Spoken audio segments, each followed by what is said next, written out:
Yes friends, start करेंगे agricultural income का rapid revision. Agriculture income topic पे इस चैप्टर में 3 ही टॉपिक कवर करना है। फर्स्ट एक जनरल रीडिंग लगाना है कि what is agricultural income, and the second one is very very very important, composite. आपका जो ऑपरेशंस है, कुछ एग्रीकल्चर कुछ non agriculture, like growing and manufacturing of T, coffee, rubber और भी कुछ कुछ miscellaneous points. And friends last point is agriculture income in India is exempt, but tax calculation करते समय इसे कंसिडरेशन में लेना होता है, and that is very important for tax calculation. सो चलिए आरआर में आप लोग स्टार्ट करते हैं। सबसे पहले first topic, agricultural income in India is exempt. Because agriculture income का जो डेफिनेशन पढ़ेंगे ना, वो लैंड इंडिया पे होना चाहिए। In India is exempt but outside India is taxable. तो फर्स्ट पॉइंट पढ़ने चल रहे, एग्रीकल्चर इनकम क्या होता है, इसमें अच्छा से ध्यान से सुनना है। रेंट और revenue derive from land use for agriculture in India. So दोस्तों, एग्रीकल्चर इनकम कोई भी रेवेन्यू मिला, रेंट, यस, अगर आपका लैंड है आपने उसे रेंट पे लगा दिया, कोई फार्मर को कल्टीवेशन पे यूज कर रहा, फार्मिंग पे, तो जो रेंट मिलेगा वो भी एग्रीकल्चरल है, रेंट मिलेगा वो भी एग्रीकल्चरल है, प्रोवाइडेड वो जो फार्मर है उसे एग्रीकल्चर पर्पज के लिए यूज करे, और उस रेंट पैसा भी मिले तो भी एग्जेम्प्ट है एग्रीकल्चरल। अगर क्रॉप्स मिले तो क्रॉप्स को प्रोसेस करके आप बेचोगे, आपने एग्रीकल्चर फार्मिंग किया नहीं है, बट रेंट पे क्रॉप मिला इन काइंड, उसको भी ऑपरेशन करके आप बेचते हो ना, तो भी वो आपके लिए एग्रीकल्चर इनकम है। तो ध्यान रखेंगे, रेंट और revenue derive from land India में होना चाहिए, इसीलिए कहते हैं agriculture income in India is exempt, but agriculture income outside India is taxable under the head income from other sources. Income from agriculture operation of such land, जमीन आपका, आप खुद फार्मिंग कर रहे हो तो वहां से जो भी इनकम मिलेगा एग्रीकल्चरल, रेंट पे लगा दिया, फार्मर ने एग्रीकल्चर पर्पज के लिए यूज किया, आपको जो रेंट मिला वो भी agriculture. Basic operation to make crop marketable. दोस्तों कभी कभी क्रॉप्स क्या होते हैं ना, डायरेक्ट आप फार्मिंग करके बेच सकते हो, और कभी कभी उसको सुखाना उखाना साफ सुथरा करना होता है, तो वो ऑपरेशंस भी चलेगा मार्केटेबल बनाने के लिए। वो ऑपरेशंस या तो फार्मर को करना है, या जिसको रेंट मिला था क्रॉप एज अ रेंट, वो करें तो भी चलेगा। And income from farm building use for agriculture purpose, वो जो एग्रीकल्चर लैंड के आजू बाजू में कोई फार्म बिल्डिंग है उसको भी आपने रेंट पे लगा दिया, और फार्मर ने उसे एग्रीकल्चर पर्पज के लिए स्टोरेज ड्वेलिंग हाउसेज यूज किया है, तो भी आपको फार्म बिल्डिंग का रेंट भी एग्रीकल्चरल इनकम होगा। फार्म बिल्डिंग पे डिस्कशन है, बट ये याद रखेंगे income from agriculture income outside India IFOS में आएगा। Types of agriculture operation, basics है, बेसिक्स ऑपरेशन होता है खेती पे करना, टेलिंग, सोइंग, प्लांटिंग, ये सब देखना ही नहीं है। सब्सिक्वेंट वेडिंग, वाटरिंग, हार्वेस्टिंग, ये सब कोई मतलब ही नहीं है। यस, फार्म बिल्डिंग थोड़ा अच्छा से देखिएगा। फार्म बिल्डिंग का कुछ क्राइटेरिया है, फार्म बिल्डिंग से जो इनकम मिलता है एग्रीकल्चर इनकम है, ये क्राइटेरिया ध्यान देना है। Must be near agriculture land, वो फार्म बिल्डिंग एग्रीकल्चर लैंड के नियर होना पड़ेगा। Must be use as dwelling house, store house by cultivator, cultivator उसको ड्वेलिंग या स्टोर हाउस के रूप में यूज करेगा। And land must be assess to land revenue और रूरल एरिया पे, जहां पे फार्म बिल्डिंग बना है वो लैंड पे लैंड रेवेन्यू लगना चाहिए, या वो लैंड फार्म वो रूरल एरिया में रहना चाहिए। अर्बन एरिया पे कोई फार्म हाउस बनाएगा वो टैक्सेबल हो जाएगा। सो ध्यान रखना। और farm building use for resident independent business के लिए लेट आउट, तो नॉट एग्रीकल्चर इनकम टैक्सेबल, वो फार्मर को दिया। ड्वेलिंग या स्टोर हाउस के लिए land should be assess land revenue and should be in rural area. Rural agriculture land is not a capital asset, no CG. Urban agriculture land is a capital asset, CG, अगर बेचेंगे तो CG होगा। But urban agriculture land को compulsory acquire कर दिया government ने, जो अपन पढ़े थे, तो वो टैक्स फ्री है। नर्सरी वाला पॉइंट इंपॉर्टेंट है दोस्तों, नर्सरिंग में income from sapling seedling agriculture income exempt, और ये तो very very very very important. बस 2 ही टॉपिक बचा और आपका चैप्टर खत्म, उसके बाद अपन कुछ प्रैक्टिकल क्वेश्चंस भी करेंगे। ये रैपिड रिवीजन अब रियली आपके लिए बहुत हेल्पफुल होगा। सीजी मैंने कर दिया था, पीजीबीपी आने वाला है इसके बाद, विद क्वेश्चंस भी अपने रैपिड रिवीजन पे कवर करें, तो ध्यान से देखेंगे ना, एग्जाम में सब कुछ रिकॉल होते जाएगा दोस्तों। सो चलिए अब हम लोग चलते हैं, पार्टली एग्रीकल्चर पार्टली बिजनेस। चाय कॉफी रबर तो सबको याद ही रहता है, इसके अलावा आपका कल्टीवेशन हो रहा है, कल्टीवेशन से वो क्रॉप्स को आप फैक्ट्री में ले जाकर प्रोसेस करके फ्रूट से जैम जेली वगैरह बना रहे हो, या धान से राइस, पेडी से राइस वगैरह बनता है, तो फिर वो सब कुछ partly agriculture, partly non agriculture, sugar cane से प्रोसेस करके शुगर बनता है, तो partly agriculture partly non agriculture. But सरकार ने क्या किया ना, चाय कॉफी रबड़ के लिए एक फिक्स परसेंटेज बता दिया, इतना परसेंटेज एग्रीकल्चर इनकम, इतना नॉन एग्रीकल्चर। बाकी सभी कंपोजिट बिजनेस के लिए ना बता दिया कि एग्रीकल्चर इनकम अलग से कैलकुलेट करो, नॉन एग्रीकल्चर इनकम अलग से। यस, क्या कहा, चाय कॉफी रबड़ में एग्रीकल्चर नॉन एग्रीकल्चर दोनों होता है। सरकार ने बता दिया इतना परसेंटेज एग्रीकल्चरल इनकम, इतना नॉन एग्रीकल्चरल। बट बाकी सारे बिजनेस के लिए आपको एक सिस्टम बता दी गई, एग्रीकल्चर अलग से कैलकुलेट करो बेटा, नॉन एग्रीकल्चर अलग से। चलिए स्टार्ट करते हैं, पहले स्पेशल केसेस से पढ़ लेते बेटा। ये learn it, learn it, learn it, learn it, learn it, learn it. चाय कॉफी रबर, अगर आपका बिजनेस है growing and manufacturing of T in India, Tata T का प्लांटेशन भी होता है और फैक्ट्री में ग्रीन लीव्स प्रोसेस करके चाय पत्ती बनता है, तो उस बिजनेस का पूरा इनकम निकालो। 60% agriculture income exempt, 40% non agriculture taxable. So चाय में 60-40 ध्यान रखने का। Okay, coffee, coffee grown and cured रहेगा, ओनली ग्रोन एंड क्योर्ड, तो 75% एग्रीकल्चर, 25% नॉन एग्रीकल्चरल। और ग्रोन क्योर्ड के साथ रोस्टेड ग्राउंडेड भी रहेगा, तो 60-40 चाय कॉफी चाय बन जाएगा। कॉफी कॉफी है, ग्रोन एंड क्योर्ड, तो 75-25। और कॉफी में बहुत ज़्यादा प्रोसेसिंग वगैरह कर दिया तो कॉफी चाय बन जाएगा 60-40। एंड रबर रिलेटेड वाला पे 65%, 35% नॉन एग्रीकल्चर। तो एक बार रिपीट करेंगे मेरे से, चाय चाय चाय 60-40, कॉफी 75-25, एग्रीकल्चर नॉन एग्रीकल्चर और ग्राउंडेड रोस्टेड वगैरह हो गया, तो फिर 60-40। रबर पे 65% agriculture, 25% non agriculture.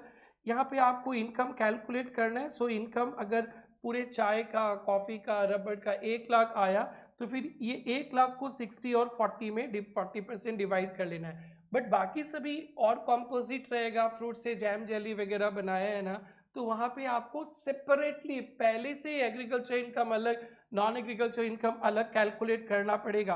Composite income, agriculture, non agriculture, fruit से जैम बनाया, पोटैटो से चिप्स बनाया, पहले एग्रीकल्चर इनकम कंप्यूट कीजिए, ये टैक्स फ्री है।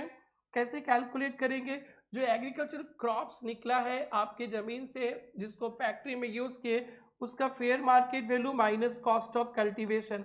So agriculture income one liner, fair market value of crops used in factory minus cost of cultivation exempt. Non agricultural income, sales value of product minus FMB।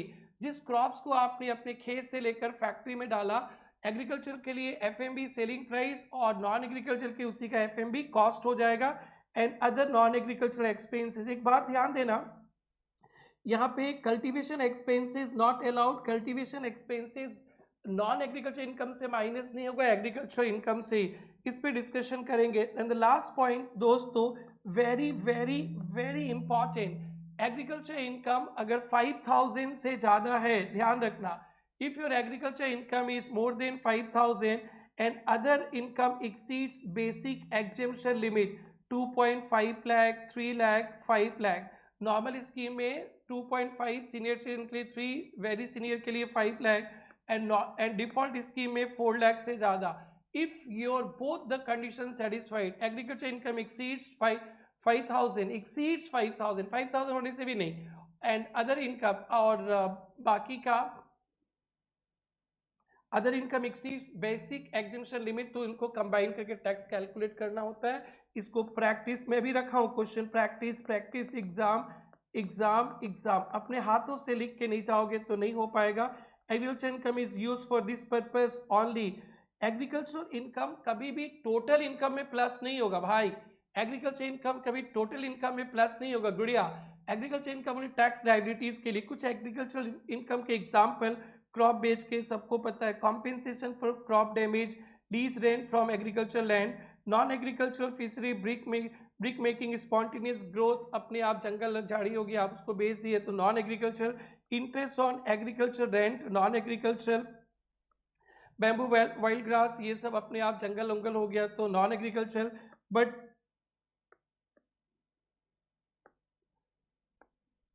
Dividend भी मिलेगा agricultural company से तो वो taxable हो जाएगा। Dividend from agricultural company, आपने एक example रखे हैं उसको जरूर से देखना। बस दैट्स इट दोस्तों, इतना ही है। आइए फर्स्ट वाला एग्जाम्पल ना बहुत अच्छा से देखना आप लोग एग्जाम के लिए फ्रेंड्स, जरूर से देखना आप लोग एग्जाम के लिए, इसको छोड़ ना जाना, सिर्फ यस नो बनाना है। Whether following are agriculture income और not with reason. Salary interest receive by active partner, partners को सैलरी और इंटरेस्ट मिला है, इसे एग्रीकल्चर इनकम बोलते हैं, इसे कहते हैं distribution of agriculture profit. Dividend receive by share holder is not an agriculture income, ये शेयर होल्डिंग के लिए मिल रहा है तो ये टैक्सेबल है, ध्यान देना। Annuity receive in consideration of transfer of land, land बेचने पे जो पैसा मिला वो not an agriculture income. Income from growing of flower creeper, तो एग्रीकल्चरल इनकम है, not taxable. Income from land in Pakistan, not agriculture income, taxable. Rent from leasing land for grazing cattles in agriculture, agriculture income, not taxable. Sale of jaggery from sugar cane, ये composite हो गया, composite मैंने बताया भी, sums भी करेंगे। Poultry dairy not an agriculture income. Sale of butter made from factory from farm cream, not agriculture income. Commission receive by managing agent linked to company's profit, non-agriculture income. Sale of surplus milk for cows kept on agricultural and non-agriculture income. Dividend from tea company, non-agriculture income, fully taxable. Yes, अब ये question very very very important. Miss Vivitha, resident, ordinary resident, had derived following income relating to plantation estate owned by her during the year. Income from sale of latex processed from rubber grown in Darjeeling. तो फिर 65 agricultural, 35 non agricultural. तो यहाँ से पूछा है compute business income and agricultural, तो फिर यहाँ पे 30 बिजनेस इनकम मतलब जो नॉन एग्रीकल्चरल होगा, तो 35% और agricultural 65%। Income from sale of coffee grown and cure, तो 25% taxable, 75% not taxable. Income from coffee grown roasted grounded roasted Chennai, तो चाय कॉफी चाय बन गया 60% not taxable, 40% taxable. Okay, Colombo, Colombo है मैंने देखा नहीं, श्रीलंका पे है, तो ये उल्लू बनाविंग ये फॉरेन पे हुआ था, तो यहाँ पे पूरा का पूरा टैक्सेबल, ध्यान देना दोस्तों, ध्यान देना। Income from sale of tea grown in manufacture in Shimla, तो ये 60-40, 40 टैक्सेबल, 60 एग्जेम्प्ट। और income from sapling seedling and Cochin, this is fully agriculture income, exempt. So ये वेरी वेरी इंपॉर्टेंट, प्रैक्टिस में रखना, छोड़ न जाना। आइए दोस्तों, अब हम लोग देखते हैं P3, P4, P5 और P6, इससे हम लोग पूरे सारे कंसेप्ट कवर कर लेंगे। आइए P3, Mr. Jing is engaged composite business of growing and manufacturing of tea in India. Grow and manufacture दोनों करता है, अगर सिर्फ ग्रोइंग रहे तो एग्रीकल्चरल, सिर्फ मैन्युफैक्चरिंग रहे तो नॉन एग्रीकल्चरल, दोनों रहे तो पूरा इनकम निकाल के 60-40। Expenses incurred growing of tea, cultivation 25 lakh, processing 15, sales value of tea 70 lakh. तो पहले इनकम निकालेंगे 70 लाख से -25 -15, 70 -25 -15, तो ये 30 आया। अब 30 में 60% को एग्रीकल्चर इनकम 18 मान लेना, 14 को नॉन एग्रीकल्चर इनकम 12 मान लेना, नॉन एग्रीकल्चर इनकम 12। सो ये अब मेन क्वेश्चन ये है, टैक्स कैलकुलेशन के साथ इंपॉर्टेंट, प्रैक्टिस में रखना। Mrs Avni resident 25 manufacture tea leaves from tea plant grown, these are sold in Indian market 40 lakhs. The cost of growing tea plants 15 lakhs and manufacturing of चाय पत्ती, ये दोनों काम कर रही है। कंप्यूट हर टैक्स लायबिलिटी, ये बहुत बहुत अच्छा है, कॉम्पोजिट भी है, टैक्स कैलकुलेशन भी आएगा। तो एकदम सिंपल, पहले 40 लाख पे बेची ग्रोइंग का, और फिर फैक्ट्री का सारा खर्चा माइनस करके 15 लाख हुआ, तो 60% एग्रीकल्चरल इनकम ये एग्जेम्प्ट है, 40% नॉन एग्रीकल्चरल इनकम टैक्सेबल है। जब इनके टैक्स टोटल इनकम कैलकुलेट करेंगे ना, टोटल इनकम कैलकुलेट करोगे तो 6 लाख ही प्लस करेंगे उसमें, 9 lakhs नहीं, बट टैक्स कैलकुलेट करते समय एक बार दोनों को प्लस करके लिखेंगे, फिर एग्रीकल्चर इनकम वाला माइनस करेंगे। तो ये स्टेप्स बहुत इंपॉर्टेंट है। Practice practice practice. आपको total income including agriculture income पे टैक्स देखना है। 260 to 500 हुआ, कि नॉर्मल स्कीम में कैलकुलेट किया गया, एग्जाम में बता देगा। फिर tax on agriculture income calculate करोगे, बट उसमें बेसिक एग्जेम्पशन लिमिट जोड़ के 2,50,000, सीनियर सिटीजन है 3 लाख, वेरी सीनियर 5 लाख, और डिफॉल्ट स्कीम होता तो 4 लाख प्लस कर देते। ओके, और डिफॉल्ट स्कीम में ध्यान रखना है 12 लाख तक तो टैक्स ही नहीं लगेगा, और स्पेशल रेट वाला इनकम पे रिबेट नहीं मिलेगा डिफॉल्ट स्कीम में। वेरी वेरी वेरी इंपॉर्टेंट, मैंने बहुत कैपिटल गेन चैप्टर में बोला है, और अमेंडमेंट शीट पे भी आपको मिल जाएगा। सो बेसिक एग्जेम्पशन लिमिट जोड़ के इनकम टैक्स कैलकुलेट किया, और ये माइनस कर दिया, तो ये टैक्स बना, सेस प्लस कर देंगे, दिस इज टैक्स पेबल। ये प्रैक्टिस प्रैक्टिस प्रैक्टिस आप देख कर जाओगे तो बिलीव मी, मेरा एक्सपीरियंस को रिस्पेक्ट करो, आप नहीं कर पाओगे, यू प्रैक्टिस इट। बस और 5-6 मिनट्स बाकी, एग्रीकल्चर इनकम खत्म। ये सम तो इतना बार एग्जाम पे आया ना, मैं क्या बोलूँ। Practice practice practice practice.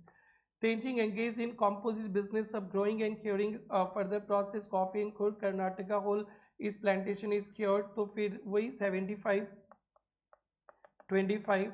WDV of car है, WDV ऑफ मशीनरी है, एक्सपेंसेस कॉफ़ी ग्रोइंग का, क्योरिंग का, सेल वैल्यू, तो ये सब से माइनस कर देंगे, डेप्रिसिएशन भी माइनस कर देंगे। Besides this car is use for personal disallowance 20%, तो कार का डेप्रिसिएशन, कार का मेंटेनेंस 80% अलाउड होगा। द एक्सपेंसेस इनकर running and maintenance 50,000, machine use for coffee पूरा का पूरा। WDV compute income from this and so WDV। दो क्वेश्चन है, तो पहले हम लोग पूरा कॉफ़ी का बिजनेस का इनकम निकालेंगे 22 लैक्स, ग्रोइंग का, कार का एक्सपेंसेस 80%, कार का डेप्रिसिएशन भी 18%, और फिर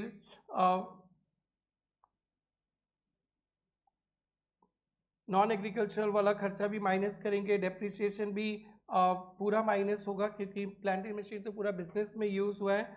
और ये माइनस करने के बाद ये कॉस्ट आ गया, और ये आपका प्रॉफिट हो गया 12,89,000, और इसका 75% एग्रीकल्चर इनकम एग्जेम, 25% टैक्सेबल। तो ये बहुत इंपॉर्टेंट सा हमें प्रैक्टिस करना दोस्तों। कार का WDV सिंपल, कार का ओपनिंग WDV जो था उससे जो डेप्रिसिएशन माइनस हुआ है, डेप्रिसिएशन 36,000 माइनस हुआ है, 3 लाख से 36,000। ये इनर कॉलम देखने का जरूरत नहीं है, जितना जितना डेप्रिसिएशन टैक्स में अलाउड हुआ है PGBP कैलकुलेट करते समय, वो माइनस कर देना। यहाँ पे कितना माइनस हुआ, 2,25,000, सो डेप्रिसिएशन 225 माइनस कर देना। ओके, एक लाइन मिस हो गया, 3 लाख माइनस 36,000, ये 2,64,000, और ये 15 लाख माइनस 2,25,000, 12,75,000। और ई टैक्स कैलकुलेशंस का जो अभी हमने बताया था, एक बार इंक्लूड करके एक बार एक्सक्लूड करके, और एज भी बता दिया 70 ईयर्स रहेगा, तो basic exemption limit normal scheme पे, डिफ़ॉल्ट स्कीम में तो सबके लिए 4 लाख ही है, बट नॉर्मल स्कीम पे आपका बेसिक एग्जेम्पशन लिमिट यहाँ पे इट विल बिकम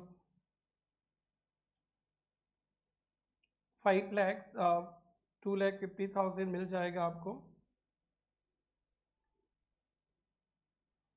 प्रैक्टिस कर लेना। एंड दोस्तों कुछ MCQs दिया गया है, इसको जरूर जरूर जरूर से प्रैक्टिस करना। और ये जो एग्रीकल्चर लैंड वाला अर्बन एरिया रूरल एरिया वाला CG में जो पढ़ा है, तो उसके बेसिस पे जरूर जरूर जरूर जरूर जरूर से प्रैक्टिस करना। So that's it, your agriculture income within 20 minutes में are over with chart. This chart will be uploaded Telegram channel में, मिल जाएगा। आप लोग वहाँ से उसे जरूर जरूर से डाउनलोड कर लेना। टेलीग्राम चैनल है CA रमेश गुप्ता प्रेरणा ट्यूटोरियल्स इंटरमीडिएट, मिल जाएगा। आप लोग वहाँ से डाउनलोड करना। That's it, enjoy this chapter.